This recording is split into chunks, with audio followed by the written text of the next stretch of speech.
it's Nina. Thanks for joining me today. I'm going to share a quick tip with you on how to use microglaze with your Distress Oxide inks and create a gorgeous background effect using the Oxide inks on a glossy cardstock.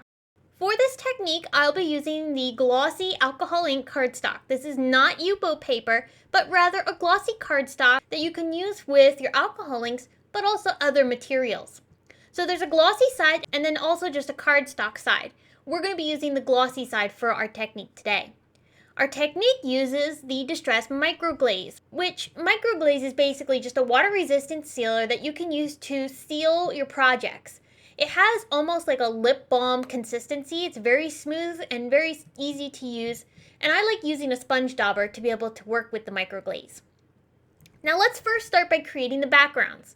I've taken a variety of Distress Oxide inks and I'm going to smush them onto a craft sheet.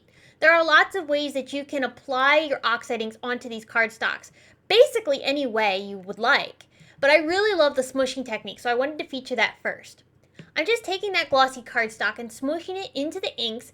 As you can see, this creates a stunning watery effect and it looks really cool. We're going to set that aside and let it dry. Now you'll notice that the inks look different on glossy cardstock than they do on regular cardstock. And it's a really cool effect, which is why this technique is so much fun. Now you're going to notice that right now they look really vibrant and quite cool.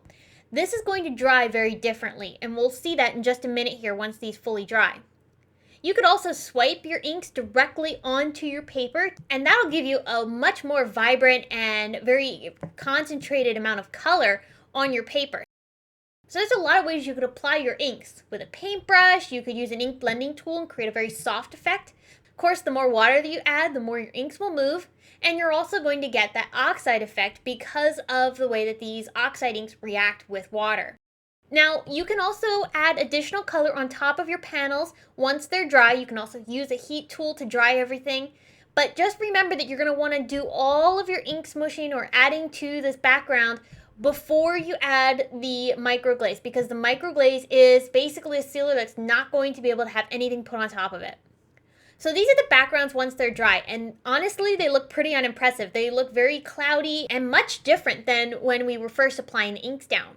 They also have a little bit of a residue, which I'll talk about in a second. I'm going to take that microglaze and just put a tiny touch of it onto my little sponge dauber. And as you work with this, you're going to want to use as sparing amounts of this as possible. This microglaze just needs a very thin coat. You don't want to have any clumps of this microglaze sitting around on your projects. It's going to just basically be a slight coating over top of your inks. As we sponge this over top of our background, you notice that on the right hand side, that's where the microglaze is. And look how vibrant it is. Look how much it's pulled all those colors out. It's basically removed all of the oxidizing that was happening after adding the water to these backgrounds. It's removing that and bringing out the beautiful vibrant tones of these inks.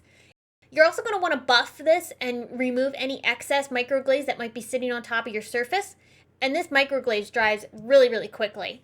And so you can see now we're left with this very vibrant and very cool textured background. Same thing here with this color. You'll notice there's some very oxidized splatters and stuff, and they're very blah. But once we add the microglaze over top of this, you can see that it just pulls all those colors out, and we're left with layers of vibrant colors on top of these backgrounds. Now, like I mentioned a little bit ago, these papers do have a little bit of film on them from the oxidizing that was happening after adding the water. That oxidized effect leaves behind a very chalky finish on top of your paper before you add the microglaze. So this is another reason why you'll want to do the microglaze, not only to pull out the intensity of the color, but then you won't have any of that chalky finish rubbing off onto your fingers. Because this is a glossy surface, it's not the same porous kind of paper that you would normally use with your Distress Oxide inks, whereas that oxidized effect wouldn't rub off on your fingers. This will.